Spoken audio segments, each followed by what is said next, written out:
Alright guys, TacticalRab again today. Hope you're all doing well and enjoying your day so far, and just like in the Major 4 qualifiers, one specific team is making themselves clear as the favourite going into Major 5 in Toronto, 4-0 so far, beating a strong Toronto team last night. Shotzzy explains just how they're able to achieve this, what separates themselves from their competition right now, and also gives a fair bit of credit to Ghosty, who has been killing it so far this season with this roster. Very much enjoyed to hear your thoughts in the comments below. Hit the like button if you enjoy. Subscribe if you're new as always, I would greatly appreciate it. Let's dive straight into things. Wanted to quickly mention, I did see this yesterday from Attach, but if you guys didn't stay to the end of yesterday's video, I did want to mention that Attach did say, no streams for a few days, see you guys soon, whether there's anything that happens there within the Rokkr camp, because I don't believe teams can make changes now outside of their organisation. I'm pretty sure going into Major 5, those rosters, at least they have been before, maybe not this year, but they probably are, effectively locked. But if you've got a substitute player, you can bring them in. So if Surge want to make a move,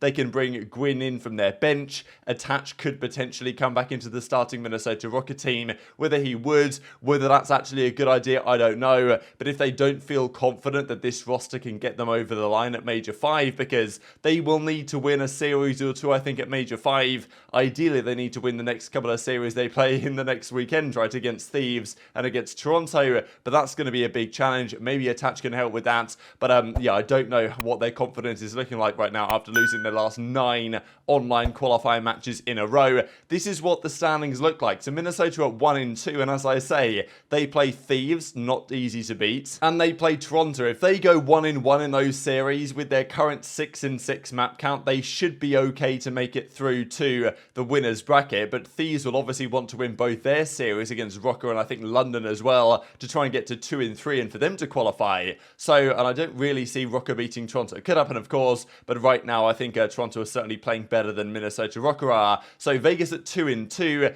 they're 8-10 map count though, so it's not guaranteed at all. If they were to get 3-0'd by, who do they play last? I think it's Surge, then they'd be like 8-13. That's probably not enough. And we know that Legion have been there or thereabouts for a winners bracket start. They started in winners last major, got bodied straight out of the tourney by New York, and then even Florida they lost to in the ends. So they need to try and beat Surge next weekend to get another 10 points on the board and to secure a winners bracket start. Rokkr right now is more than likely, well, at least as it stands, probably looking like a losers bracket start. So it's crazy really, because Legion have a tough run of things. They had arguably the hardest run of anyone. They took down subliners. They won the Rokkr series. If they can beat a Surge team that's not looking super good right now, 3-7 map count so far. Yes, they beat Boston yesterday, but required a bit of a Boston full collapse in that search and destroy for them to win that game too. They're in the bottom as well. So Guerrillas, Thieves, or Guerrillas, Ravens, sorry, they're going to be in losers for sure. But Florida are 2-1. They're looking alright. Vegas are making a run. Obviously, Thieves are down here, so it's really interesting, these qualifiers.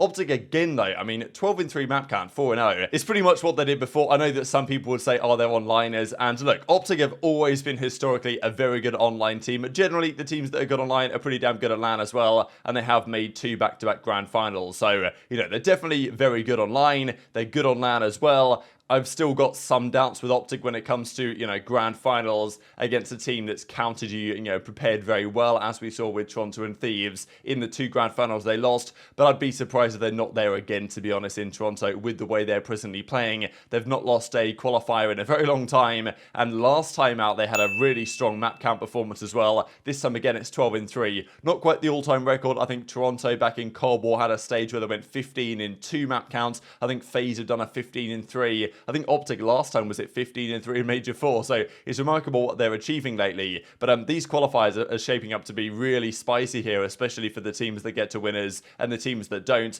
For the overall standings, that currently looks like this. So OpTic still are only 15 points behind. They actually have, by quite some margin, the most series won of the season. Now 29 series wins, and also the most maps won of the season as well at 98. But FaZe still top because they won. OpTic didn't win at the event, and therefore you get less points on the whole. But that race for the number 1 champ seed is very much on. Surge with a victory yesterday moved to 190, Boston at 180. I think Boston and Surge will be fine for champs now, but still, it's not exactly guaranteed. Like, it is pretty competitive here, right? If Vegas will manage to put together some sort of a big run there at the, well, at Major 5, then theoretically, I mean, Vegas could get to 160 and then win the event and get to 225. That is not going to happen, but it's possible that Vegas could still get to 225 5 points if they were to win the event, which is obviously highly unlikely. But even if they were to make, let's say, okay, Vegas in the grand finals is also probably not going to happen, but if they were to do that, they'd get to, what, 210? So it's still possible that Vegas could overtake all of these teams if they have a rough showing from now on, and if Vegas beat Surge,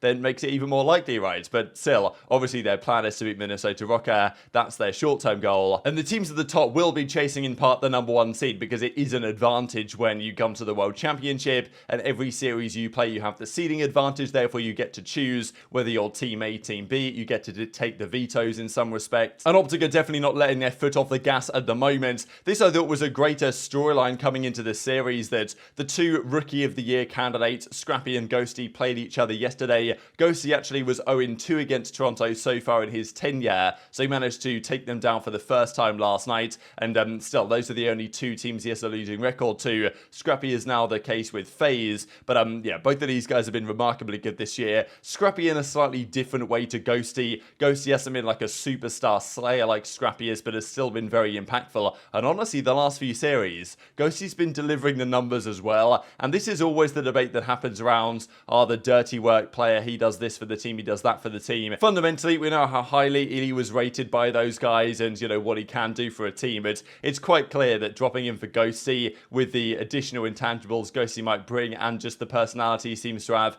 and the additional slaying power, it just makes way more sense, right? So that's always a question that's going to be had. Scrappy wasn't too happy also about the spawns on the third map. In fairness, they did win it, right? That hotel control, but it's been, I think they changed the spawns recently. There's been some dodgy stuff happening on that map mode combination for some time now. The offense seems to have an advantage. It was weird in a way how this game works, because the offense on hotel seems to be what you want at the moment. But then again, the defensive team, if they get the most ticks or the most kills, they get defense. So theoretically, the maps really, if they were to be created in an ideal world, should be like 55% defensive favored. They're pretty much even, but a slight defensive favoritism, so the team that actually gets the most ticks and the most points gets the favorable side. Because right now, I think OpTic last night was tied on ticks, and they got the most kills, and, you know, you'd think therefore they should get the advantage round 5 OpTic, but they got the defense, and generally right now teams seem to prefer the offense. So ideally, right, you'd be able to choose. If you have the most kills, an option comes up on screen, you get to choose which side you want,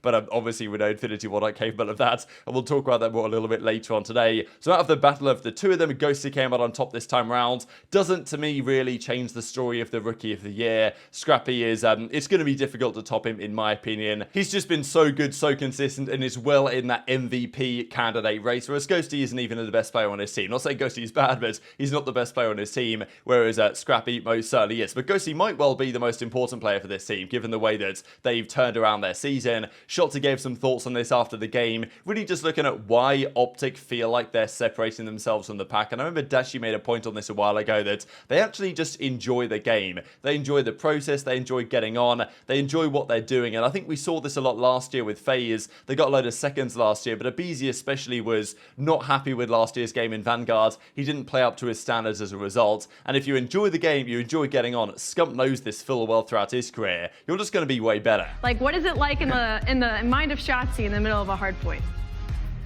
Mind of Shotzzy, just the first thing that pops up, I do it. Because like the biggest thing as a competitor is like, as soon as you start, you know, thinking like, oh, it's like, should I do this and stuff like that, like, you know, it starts going downhill. So whatever first comes to mind, I just do it. And most of the times it ends up working out, just because, you know, just how the flow works. But yeah, just whatever happens, or whatever I think at the first, I just do it. Sure. Shotzzy, we are entering the latter half of the season, only 2 events left, and you guys seem to be continuously improving. One of the few teams that are able to do that. What are you guys doing in practice? Like, how are you getting so much better each and every match? I think we just enjoy the entire process, and then on top of that, we haven't won, so like our hunger's there. I mean, even if we won, our hunger would be there. But we want to win. We want to win champs. We want to win the next major. We want to win everything, obviously, and that's what we're gonna continue to try doing every single week. We just go in with the same mindset, just going hard. You know, playing SD8s, HP8s, all that good stuff. So we're just grinding. We're grinding, trying to get it done for the boys. Green wall, you know, for Dan, because he hasn't won yet. So. I get it done for everyone. Yeah, 3 grand finals in a row could be fun. Maybe a world championship in your future. If you guys remember the years where Scump was at his best, you know, the likes of Black Ops 3 or Advanced Warfare or anything, he was playing more Call of Duty than he did otherwise. His weakest game ever, Scump, was probably World War II. He was still alright in that game, but he wasn't great. And that was the game that, okay, that he was in California, there was all sorts of drama with internet and stuff, but he wasn't having a great time playing that game. It wasn't very fun, to be honest, World War II for many pros, coming off the jetpack era. And Scump, you know, his YouTube content kind of shut down a little bit, played less Call of Duty, and I feel like it's always been a thing with him and other players that when Scump's doing the 70 challenges in Black Ops 3, when he's playing so much of the game, he's playing 8s, he's playing pubs, he's, you know, doing content on it, he's playing scrims, watching VODs, when he's enjoying the game and having a good time, he's at his best, and I don't think that was exclusive to Scump at all. It's just you got to see it the most from Scump because he was making the most high-level content. I think it's the same thing here for this OpTic team. They enjoy playing with each other. I'm sure Huke has been a big part of that as well. That partnership with Shotzzy just makes so much sense. Huke's been great since he joined as well, and the debate around Pred will still be there until the end of the season regardless. But I feel like the debate about Ghosty is, if there even is a debate, is definitely, you know, off at this point. And look at the amount of hill time, right? Yes, they won both these games, so you can get more time in hill, but surely this has got to be a record, no? I mean, for the most 5 minutes 34 in hill over the entire series. Absolutely insane stuff. Like, I realized he got 2 minutes 54 in map 2. I didn't really realize he had so much time in game 1, or map 4, right? Second R points. In game 1 of the series, though, Ricardo had a pretty similar number, so that's outrageous. Has enabled this team, I think, to such a great extent, and also he was only the 3rd pro in history to make the grand finals of their first 2 consecutive career tournaments. Shotzzy and iLLeY did a few years ago. Ghosty now did it as well with 2. I guess if he, you know, does it again here, he'd be in the grand finals of 3 in a row. That's probably an all-time record now, which is quite something for a player that's come up from challenges not long ago at all. So I don't know where you guys think the credit for OpTic's recent dominance should lie. Okay, it's been dominance online. They haven't won when it's come to LAN yet, and there is a risk. I'm sure that OpTic fans are somewhat concerned that they'll silver surf like FaZe did last year, but you'd prefer to be in a position where you can make a finals and give it a go because you're going to win one of them at some point rather than, you know, not make finals at all and be where OpTic has been for the last few years. This was, I thought, very indicative from Dashy here of just the mindset of OpTic right now. GG's to Surge and Ultra. Teammates are disgusting. Back to the lab we go. It's not about, you know, okay, GG's well played because, you know, they got pushed by Toronto. They know there's things to improve on, and that's a mindset that OpTic now has that I don't think they've really experienced in the past. I don't know. I thought, honestly, when Rambo came in and when Shotzzy and iLLeY came in, that was going to make it into that type of team, and it seems to have finally got there, even if it takes, you know, Rambo to go away and iLLeY to go as well. But the commitment to getting better every day is there with OpTic now that I haven't seen in a long time, to be honest. I know that, you know, let's say Cold War, OpTic Chicago, when they beat FaZe in that online game, they admitted afterwards, they got complacent after that. They thought, okay, we beat FaZe once online, we're going to be good for the rest of the season. They weren't. FaZe was still a significant step ahead of the rest of the competition. Now OpTic can win a lot of things, and they're still thinking, how do we improve? How do we get better? How do we ensure that we beat them even more so when it comes to LAN? And that's a mindset I haven't really seen with the OpTic organization for a long time now. Pair that with a really well-made and structured team, and they're a really tough team to beat, especially with the, let's just say, mental block against FaZe or whatever it is from their side that makes it seemingly impossible for FaZe to beat them. They don't actually have that much competition apart from Thieves and Ultra, 2 teams that they've taken down online recently and would be confident, I'm sure, to get their revenge against come LAN if it was to happen. And I don't really see any of those, you know, anyone else of those 4 teams getting into the finals at Major 5 and Champs. As Aix has said a couple of times, it seems like we're in a bit of a 4-team league. So very much enjoyed to hear your thoughts on all this stuff in the comment section below. Hit the like button if you enjoyed, subscribe if you're new, take care, and I'll see you next time.